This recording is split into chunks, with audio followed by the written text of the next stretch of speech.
DW Inside Europe. Hello and welcome. I'm Kate Laycock in Germany. On today's programme, energy policy and international security, why the two go hand in hand. I think states are seeing once again that as geopolitical tensions increase, they have to think really carefully about how they source their energy and what kind of other governments they can rely on when it comes to providing energy for their countries. Across the border, Russian activists seek a safe haven in Bulgaria, and EU summit lead up. Turkey lines up its demands. Those stories and more coming up on the programme.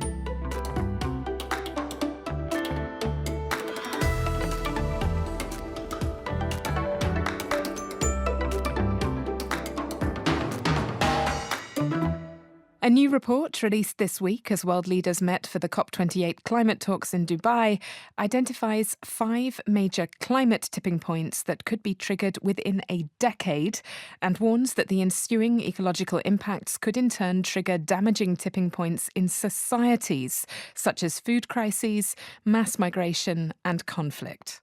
At the same time, a Guardian investigation has revealed that Europe's most hazardous nuclear site, Sellafield in the UK, has a worsening leak from a huge silo of radioactive waste and has been hacked into by cyber groups closely linked to Russia and China. High time then to start talking about energy policy as an international security issue. Dr. Marion Messmer is a senior research fellow in the International Security Programme at Chatham House. When we spoke earlier, I began by asking for her reactions to the Guardian's Sellafield investigation and found that she did not appear to be all that surprised to find that the nuclear site had been hacked. Yes and no, I would say. So what's surprising to us was the range and the breadth of the allegations, because what the Guardian suggests is going on at Sellafield in terms of their cybersecurity is pretty shocking. So we've been working on the cybersecurity of various civilian nuclear infrastructure, which includes power plants, but also waste management sites such as Sellafield for a number of years now, and many of the recommendations that we have been making throughout the years could have helped prevent some of the breaches that the Guardian describes. And it seems that many of the recommendations, many of the best practice may not have been heeded. And that's the bit that I find shocking. So maybe I could ask you to do a sort of a risk analysis for me. I mean, from a security perspective, what are the key issues here? There are some things where cybersecurity for nuclear sites is not any different than for any other big corporation or big industrial facility. So some of the attack vectors are the exact same. So you're talking about finance software, you're talking about HR software, that sort of thing. And you, of course, want to have these structures to be as safe and secure as possible due to a duty of care for the staff that work there. But then there are some additional risks that come in because of the nuclear materials that those sites manage. So one concern, of course, is that a cyber attack might have physical consequences. So, for example, that means that if a industrial control system was compromised and hackers might have access to it, then they might, for example, be able to control a reactor itself or any other system that is meant to keep nuclear waste or nuclear materials at a certain temperature or in a certain controlled environment. And if they can mess with that, then that could lead to an actual physical accident, which could lead to a radiation leak. That's the sort of worst case scenario. But then there are also a range of other risks. So if you're thinking about non-state actors that might want to acquire nuclear materials for their own use, nuclear materials are very tightly controlled and very tightly regulated. So they are actually extremely difficult to obtain. But if you imagine that someone was trying to plan theft of such materials, then they could use a hack in order to obtain information about when transports take place or how to get into certain systems, which would, of course, be a huge risk. And then there is the other aspect of cybercrime and what cyber criminals could do. So they could, for example, steal sensitive information, they could steal blueprints, either to sell it on to other states or other actors that are interested in setting up their own nuclear power plants or nuclear management sites, or they could hold that information for ransom and essentially extort the UK government for a certain monetary amount in order not to leak it or not to compromise it or pass it on. So those are, broadly speaking, some of the risks. I just wanted to ask you quickly about the issue of China having been identified in The Guardian's reporting as a possible source of these hacks, and China also playing a role in the UK's official energy policy in terms of its next generation power plants. And I think the key one here is Hinkley Point. Yeah, so what I would say to this one is that the UK government, in its response to the Guardian allegations, actually said that they are not aware of state actors having hacked Sellafield. So we unfortunately don't know for sure what is going on with regard to that. It would, of course, be incredibly concerning if a state actor was behind those hacks. But what is interesting to me is that China, of course, has access officially to a lot of, potentially quite sensitive data about how the UK manages nuclear waste, manages its nuclear energy pipeline through being involved in the building and managing an actual nuclear power reactor. So I think that's indeed interesting, and it does raise questions about energy security and to what extent the UK can actually rely on other governments when it comes to its energy security. I think states are seeing once again that as geopolitical tensions increase, they have to think really carefully about how they source their energy and what kind of other governments they can rely on when it comes to providing energy for their countries. It's really interesting that you say that because, of course, I'm incredibly conscious that we're talking as COP28 climate talks continue in Dubai, and we've just had the publication of a new tipping point report which details clear and credible scenarios of societal collapse as key planetary boundaries are breached. I mean, are we at the stage where fossil fuels should be seen as an international security issue, just as nuclear is seen as an international security issue? That's a really interesting question. I think from a human security perspective, climate change has been a real challenge for a really long time. And I'm glad to see that more and more governments are taking it as seriously as it ought to be taken. And the impact of fossil fuels in that regard really can't be overstated. But I think at the same time, we also have to be realistic that actually investments that we make today won't necessarily come off, unfortunately, for another decade or so. So that will need to be the balance that various governments strike as they try to figure out where our energy comes from in the future. And I mean, as they do that, are there lessons that they might, or we might take from nuclear risk reduction and disarmament? And I'm thinking very much here that the idea of a fossil fuel non-proliferation treaty is an idea that has been raised in recent years, particularly by Ukrainian environmentalists. Is that perhaps a model that we might be able to think about applying going forward? And if so, what lessons do you think might be transferable? The idea of a fossil fuel non-proliferation treaty is a really interesting one.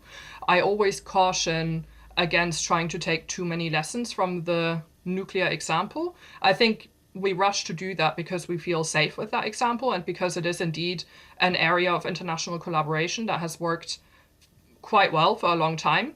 But at the same time, the non-proliferation model is not without its challenges. If you were to speak to certain countries who actually would really like to invest more in acquiring nuclear energy or in acquiring other nuclear technologies, they would tell you all the challenges and barriers that they have actually found in their way. So I'd be really interested in hearing more about the details of what such a fossil fuel non-proliferation treaty would look like, because one of the lessons I think that we can take from the nuclear non-proliferation treaty is that it split the global community of states into states that already have access to nuclear technologies and those that do not. So would a fossil fuel non-proliferation treaty actually mean that we just cement the states that already use a lot of fossil fuels and keep others from also using them, which could have huge developmental implications without actually encouraging the states that rely on fossil fuels to do their work to get rid of that reliance, if that makes sense? Dr. Marian Mesmer is a senior research fellow in the International Security Programme at Chatham House. We will, of course, have more environmental coverage for you next week as COP28 reaches its conclusion in Dubai. And in the meantime, please also do check out DW's environmental programmes On the Green Fence and Living Planet. Many of our countries are experiencing extreme weather patterns. I think the game is over, Because it's happening more and more, and it's no longer this futuristic, hypothetical thing. You realise that, this isn't a long, slow evolution of change. This is rapid. Living Planet with Charlie Shield and Sam Baker. Environment stories from around the world. And you can only take so much out of the bank until there's nothing left in the bank. And what did this disparition? Our monkeys were about to disappear before there were loads. No other animal there steps up to fill its role. They start to then disappear too. We don't even know all the species of wild bees that there are. Once the real ferns die, the last real swamps dry up, will we enter spaces that hold only digital memories of nature? Also, disabled people have to be recognized in sustainability. Usually it doesn't happen. I think the Gen Z is pissed, actually. Find us wherever you listen to podcasts. Russia's crackdown on civil society was escalated again last week with the outlawing of what it calls the international LGBT public movement. The ruling is expected to contribute further to the already substantial exodus of activists from the country. Many dissident Russians have sought sanctuary in neighbouring countries. Bulgaria has become one such destination, and that's despite the fact that it is notoriously difficult to be granted asylum there. Damian Vodnivicharov has more from Sofia. Alex, good to see you. How are you? I'm pretty fine, yeah. Meet Alexander Stotsky, a Russian activist in his early 20s who fled to Bulgaria the day after Russia invaded Ukraine. He eagerly goes through his backpack as we meet. Finally, I got here. Yay! Oh, that's the ID. Yeah. Личная карта. Личная карта. Congratulations. Yeah. How does it feel to hold it? Finally, I've got it, and I have a travel passport right now, so it's almost like Bulgarian one, as my Bulgarian friend says. This might not seem like much, but it is actually a big deal. Only asylum seekers who have been officially granted protection rights can be issued identification papers. Stotsky, an activist who has participated in pro-democracy marches in Moscow, is relieved. I really feel safe because I know that they won't extradite or deport me from the country, and here I can freely breathe and to live just like a normal man, like a normal guy. Of course, I will try to continue my fight, in some way. It's been a long road to get here, as Alex had to fight tooth and nail to be granted asylum. The legal battle went on for a year and a half. During this time, the state refugee agency was denying his right to asylum. The reasons given were sometimes baffling. I got official documents, and in this statement you can just read that there is 20 years of working democracy institution in Russia. Everything is kind of okay. And so I don't know what's really happening here in some authorities, and they making a new statements right now, new refusals. Thankfully, the situation is a bit different, because now they are not writing this nonsense to other people from Russia. Slava Ukraini! Slava Ukraini! Stotsky's political activism has continued while in Bulgaria. He's outspoken against Vladimir Putin's regime. His asylum acceptance was also a bit of a fluke, and it still is extremely difficult for other Russian activists to be granted permission to stay. He says the media attention he received had a large role to play in his success. It's almost the only way just to tell people, to tell society, to tell authorities what's really happening in their own country. That's how the things really works. And after... Do you mean to say that it's really hard to be granted asylum without media attention? Unfortunately, yes. Unfortunately, yes. Unfortunately, that's the real situation here in Bulgaria and in some countries. Yeah, it's always hard to get an asylum status in any country. Refusals remain the rule rather than the exception. LGBTQ activists Elena Sanina and Oksana Glazunova are on the verge of being deported back to Russia. Activist Andrei Karpov, who was beaten by police and sentenced to jail for protesting, as well as activist Ksenia Eliseeva, are both awaiting court decisions after their asylum applications were denied. About 200 Russians have applied for asylum in Bulgaria, but only 9 have been granted so far. When asked about the reasons for low acceptance rates, the state refugee agency's generic response is that each case is individually reviewed. Experts say that both Bulgarian bureaucracy and legislation need to be updated. Krasimir Kanev is president of the Bulgarian Helsinki Committee, an NGO that offers legal aid to asylum seekers. The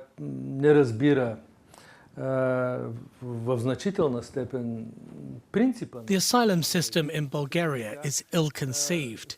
It doesn't really understand the true nature of asylum. It doesn't apply legislation well.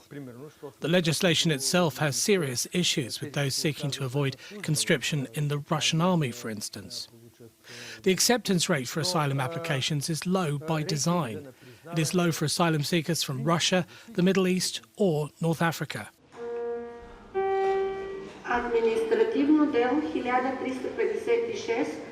Refusal rates may be high, but Russian activists are finding new ways to fight for their cause. They are trying to attract as much media coverage as possible for every single case. They have also started their own initiative named Free Russia, which is also seeking to gain political traction in Brussels. Demid Vodenicharov, DW, Sofia, Bulgaria. Just a quick reminder of our feedback address here, insideeurope@dw.com.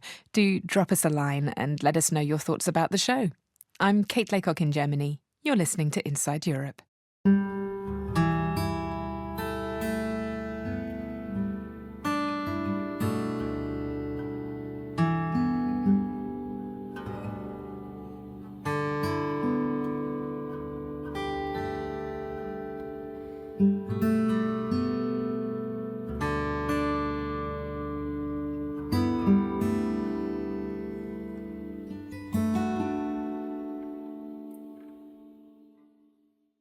It's EU summit time again next week, and this one is being seen as potentially pivotal in deciding the fate of the bloc's ties with Turkey. Turkey's once hopeful membership bid has long been in the deep freeze, and discussions about Ukrainian membership, as well as possible openings for other Eastern European countries, are not playing very well with President Recep Tayyip Erdogan, who is planning to attend the summit armed with a very long list of demands. Dorian Jones reports from Istanbul. Expansion is expected to be among the major issues EU leaders will discuss at their summit in Brussels. But a potentially significant and expensive eastward drive raises questions over long-term applicant Turkey, says Sinan Ülgen from the Istanbul-based İDEM think tank. It's going to be a historic summit in itself for the EU. Where decisions on possible opening towards Ukraine, Moldova, Georgia as well are going to be decided. And in that context, the EU leaders will also need to answer the question about what they are willing to do with Turkey, how they are willing to engage with Turkey at a time when they're making this historic opening towards potential new members in the East. Since securing another election mandate in May, Turkish President Recep Tayyip Erdogan is continuing his crackdown on dissent and tightening his grip on power. But at next week's summit, Erdogan is expected to take with him a list of demands, including visa liberalization and calls for a new trade deal. Berktay Mandaray, a senior analyst with the International Crisis Group, says that given Erdogan is set to remain in power for the foreseeable future, the EU is looking for compromise rather than confrontation.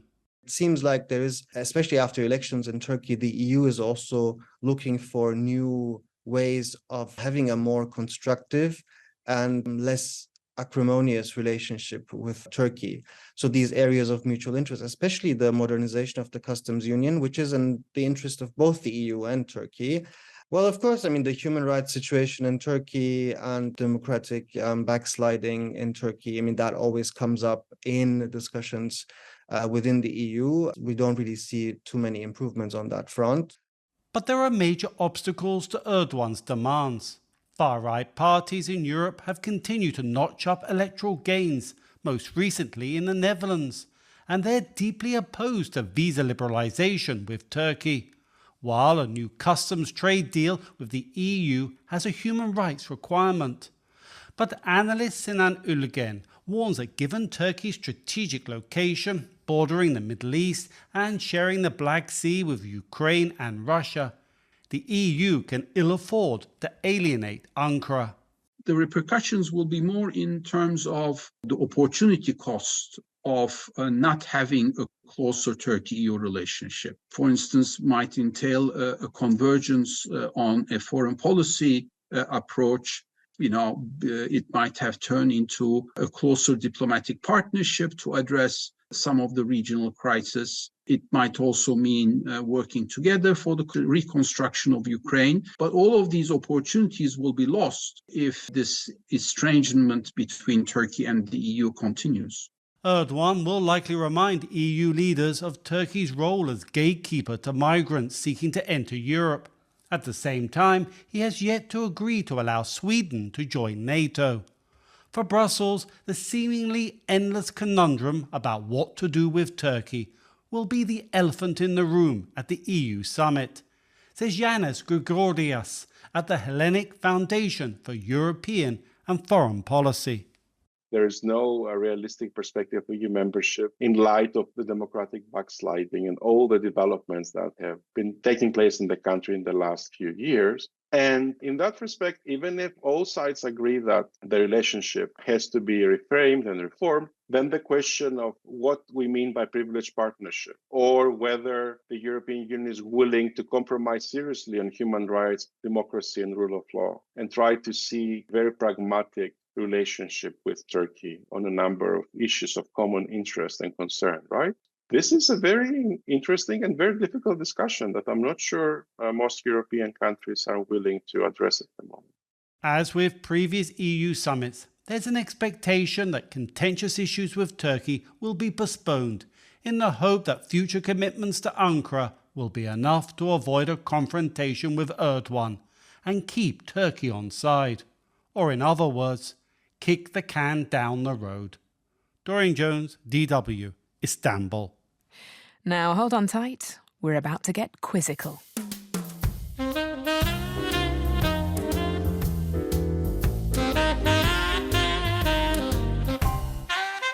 Congratulations to everyone last week who knew that the Berlin Wall was 155 kilometres long.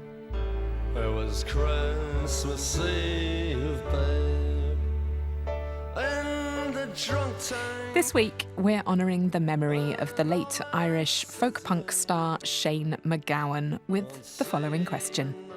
What is the origin of the band name, The Pogues? Is it an anglicisation of an Irish expression meaning kiss my bottom, an abbreviated form of Celtic punk rogues, or a tribute to MacGowan's beloved pet dog, who can be heard barking on the band's first album? Head over to Spotify to take part in the poll. Inside Europe is also available on all the usual platforms, including YouTube via DW's new podcast channel. You're listening to Inside Europe. I'm Kate Laycock in Germany.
This is Inside Europe, and I'm Kate Laycock in Germany.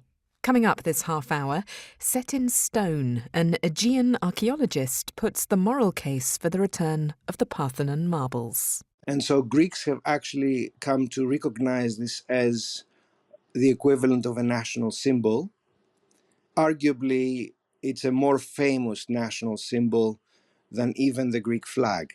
Crise d'identité, second-generation migrants and the question of French identity. Road rave, Autobahn extension threatens Berlin's club life. And buzz off, por favor, Asian hornets and the threat to Spanish bees. That's all coming up right here. Broadcasting from Germany, this is Inside Europe.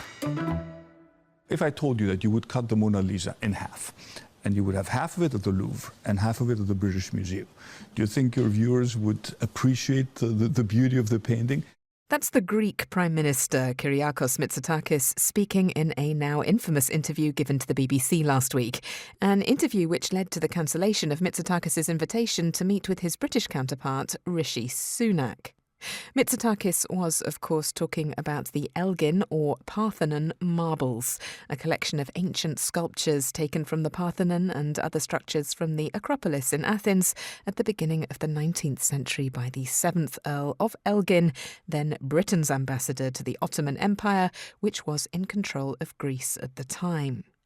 Now, Sunak claims that Mitsotakis reneged on an agreement not to mention the Greek desire for the marbles' repatriation, but just why the British Prime Minister should have chosen to make a diplomatic incident out of the issue has, quite frankly, baffled not only the British commentariat but also many members of Sunak's own party.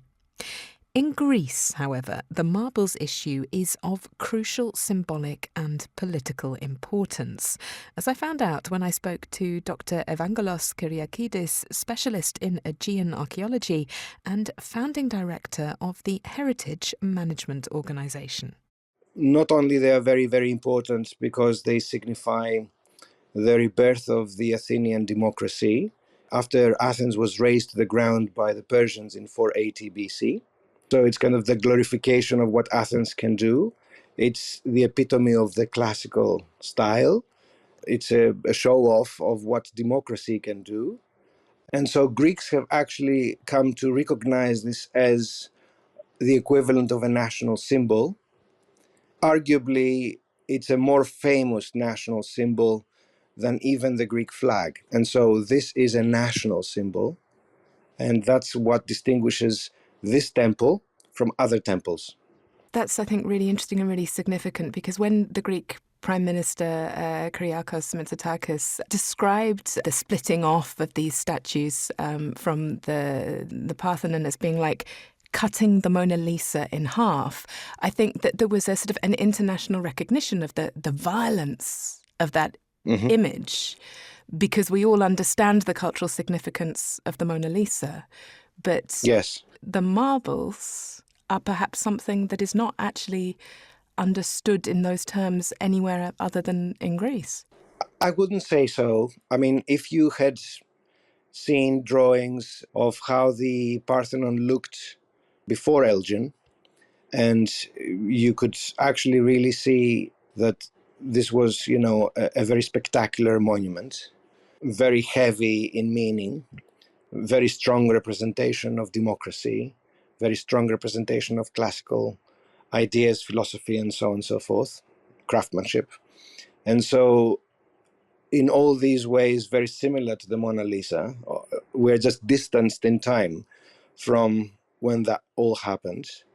But to add on top of what the Mona Lisa example gives us, which is this violence, is violent tearing apart of a piece of art that actually nowadays happens to be a national symbol. So there's a clear diplomatic argument there for the need for return. Is there a moral one as well?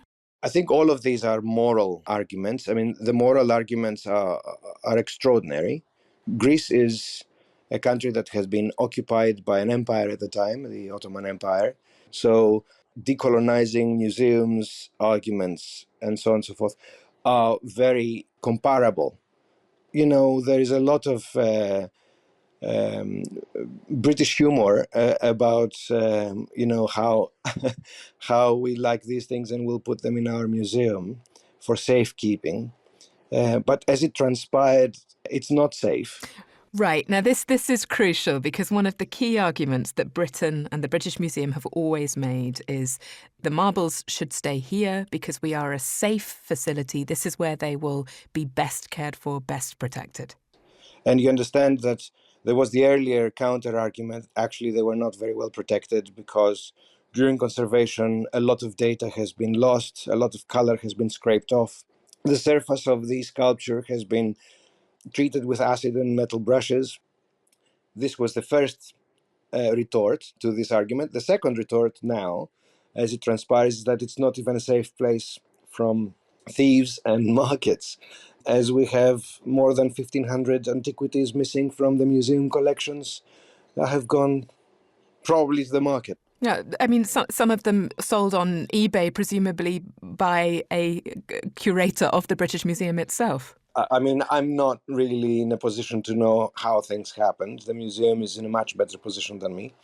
And by the way, I personally have cherished the collections of the British Museum, and I have worked as a volunteer in the British Museum.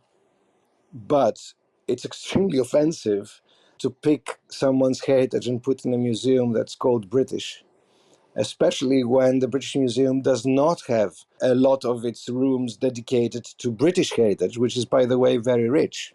And so it's an offense to everybody, including my British colleagues. So I think the moral argument for returning a national symbol is extraordinarily strong, reunifying a national symbol that everybody knows is in Athens. And I mean, as you say, that the British Museum, it is an imperial collection. But as such, it does bring together artifacts and artworks from all over the world. And there is a sort of an argument, sort of often referred to as the avalanche effect. You know, we give one thing back, then we have to give everything back, and then everybody loses because this wonderful collection will not be accessible in one place, and all the research and everything that goes with it will be lost. How would you sort of respond to that argument? First comment is that the avalanche effect is already happening. There is multiple returns of antiquities or heritage items to several African countries. And so the idea that, oh no, when one starts asking for things, then everybody will start asking for things, is already happening. There is a very big program funded by the British government on decolonizing the museums. Third argument is actually Greece last year had more than 30 million visitors. So I do not really understand how Greece is worse placed to house its own national symbol in a purpose-built museum than the British Museum. Greece is consistently only asking for its national symbol back. So I cannot really understand how the British Museum is thinking that this is going to cause an avalanche. If anything, it might actually delay the avalanche. The avalanche will happen for the museum as it is already happening all around it. Dr. Evangelos Kyriakidis is the founding director of the Heritage Management Organisation, which aims to promote good practice in the management of heritage around the world. Now, national identity looms large in our next story too. In France, the concept has been key to the success of far-right candidate Marine Le Pen, who polls indicate would be voted in as president were French elections to be held today. But what does French identity actually mean in a country with a long history of colonialism and immigration? And how much sense do slogans about defending it even make? Lisa Louis reports from the French capital. A rehearsal at the Theatre of Sartrouville, a northwestern suburb of Paris, on a recent Tuesday afternoon. The question of French identity is at the heart of this play. Half a dozen actors or actresses sit or stand on the planks of a cross-section of a wooden ship. They are creating the under-France of the Fatimas and the Mohammeds, one actress shouts. Under France, souffrance is a pun on the word souffrance, which means suffering. The play, called Khaldun, which means immortal, is based on a dramatic episode in French colonial history. After cracking down on uprisings in Paris and French-ruled Algeria in the late 19th century, France extradited insurgents to New Caledonia, a French territory in the South Pacific. The piece was written by theatre director Abdelwahab Sefsaf, whose parents moved from French Algeria to the southern city of Saint-Étienne just after the Second World War. The 53-year-old, who has both French and Algerian nationality, told me that remembering largely forgotten parts of the country's history, like the one enacted in his play, was crucial to getting to the bottom of French identity, his own, and the country's more generally. Telling these stories helps repair our collective memory. I think we suffer from the traumas of the parts of our history which we have forgotten. I am 100% French, but I also need to own my personal history. As the son of immigrants, I am proud of this legacy and the culture I have inherited. But the country's far-right party, Rassemblement National, does not take these facets of French identity into account. Its 2022 presidential election manifesto featured a proposal that would create the possibility to ban binationals, like theatre director Sefsaf, from jobs in the civil service. Last year, the Rassemblement National's presidential candidate, Marine Le Pen, reached the decisive runoff vote for the second time in a row. She lost against the now re-elected centrist president Emmanuel Macron, but improved her score from just under 34% in 2017 to more than 41% 5 years later. The party is back on the campaign trail for next year's European elections, again pledging to defend what they see as French identity. Je défendrai l'idée d'une France chez elle. That's Jordan Bardella, the party's youthful president, telling a campaign meeting in the southern town of Beaucaire that he will defend the original France, its identity and its borders. The party did not reply to our request for an interview, but is their vision of identity too simplistic? At this recent conference at the Anthropology Museum Musée de l'Homme in Western Paris, researchers were discussing how France's history has been marked by immigration and colonization. One of those on the podium was historian Naïma Hubert-Yahi. She told me how many in France, especially the far right, adhere to an outdated definition of French identity. On a mis en place ce qu'on appelle un roman national au 19e siècle. They pretend being French only includes white people and Jews or Christians. This narrative stems from the 19th century and has not been updated since. It does not take into account other aspects such as our history of slavery, colonization or migration, nor does it include people of color such as many French living in overseas territories. This definition of being French does not correspond to reality. Je suis allé à la rencontre du gouverneur. Back at the rehearsal in the theatre of Sartrouville, one performer is portraying yet another angle of French identity. Siman Venetem is a Kanak, the name given to the indigenous people of New Caledonia, which is still a French overseas territory. There, the rapper and dancer explains being French can mean many things. Je refuse pas l'identité française. I am French.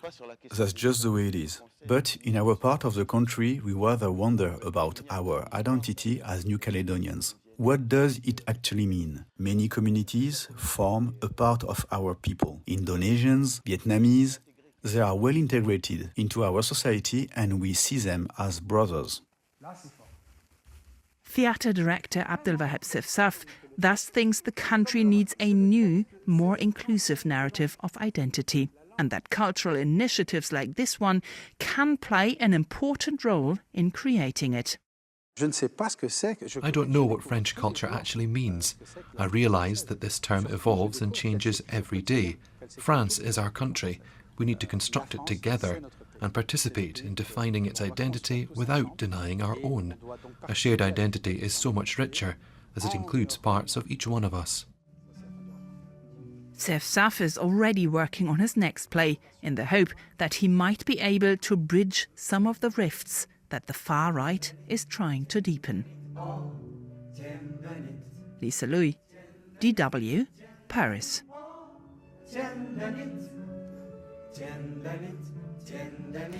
Now, it's a funny thing, but if you were to ask me what German culture is, I'd probably struggle to find a concise answer.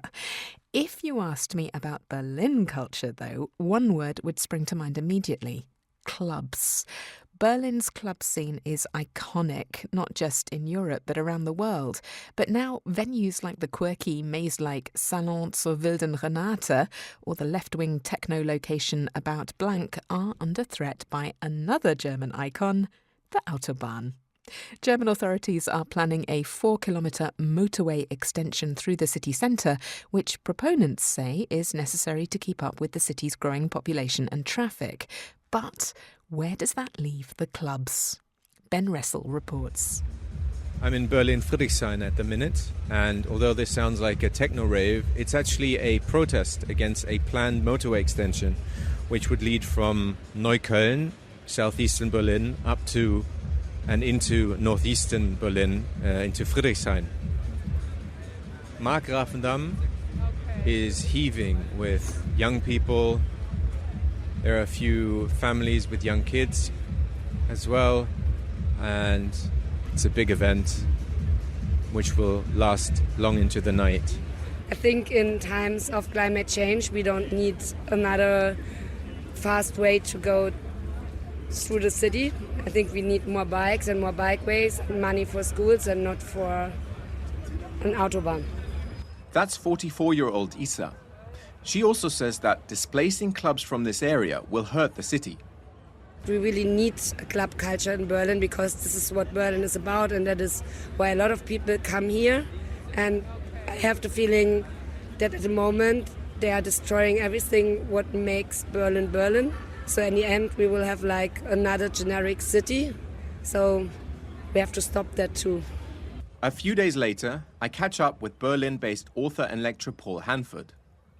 His 2022 book, Global Journeys into an Electronic Music and Club Culture Capital, takes a deep dive into Berlin's club culture. I wanted to get his perspective on the neighborhood. I am familiar with the neighborhood, yes. It's have quite a few nights of stomping around there through the late hours of Friday and a Saturday and a Sunday. Hanford says Berlin's very cultural identity could be at stake. If we give away things like our cultural tropes and cultural identity, then we are giving away what actually makes Berlin a unique place to live in. And if we do this, then we make ourselves indistinguishable from any other city. That's echoed by Lutz Leistenring of Club Commission Berlin, which represents hundreds of venues and event organizers across the city. Berlin nightlife, he says, is special. I think the club scene of Berlin represents a lot what the DNA of the city is. It is a lot of non-conformist people coming together with a lot of creativity. This idea of, rawness and unfinishedness, I think is something that the city represents, and the clubs are pretty much symbolizing that as well. Experts project the 4 to 6 lane motorway could cost some 800 million euros in taxpayer money. So far, the project is still in the planning stage. But if everything goes according to schedule, construction should be completed by 2035. Germany's Motorway Planning and Construction Agency says the number of cars in Berlin has grown to over 1.2 million in the past 10 years, and says the extension reflects the need for more motorways. Other supporters of the project say it will reduce traffic, noise and pollution in Berlin's residential neighborhoods. And one survey last year found that a majority of Berliners support the extension. But building the motorway and harming the club scene could have far-reaching economic consequences.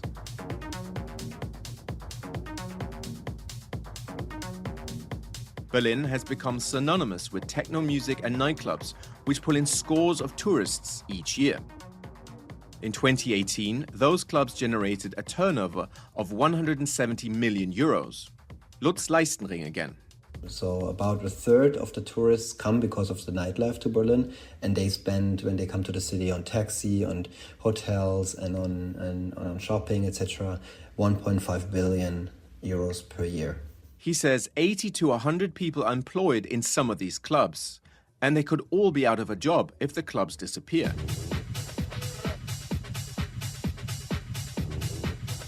About Blank Techno Club, housed in a drab grey concrete building covered in graffiti, would be one of the venues that would have to shut. It employs between 150 and 200 people, depending on the season. But the club is not only about partying, says club spokeswoman Elisabeth Steffen. There's like a lot of parties with a focus on electronic music taking place, but also like outdoor cinema in the summer. We have political discussions, cultural events, and a lot more. So a diverse cultural program. She thinks the motorway extension will not benefit the city. So we somehow established a very unique cultural sphere in this area. And also the plans that were made for this motor highway were made like really long ago. One could argue that already back then they were like dinosaurs, but especially right now they're not appropriate plans for a city of the present and the future. So we think that these plans should be discarded and we should move to like socially and ecologically just city planning. But many infrastructure projects in Germany go over schedule by months, if not years. So this conflict probably won't be resolved anytime soon. Ben Restler, DW, Berlin. Berlin then can party on for a little longer yet, as can we here on Inside Europe.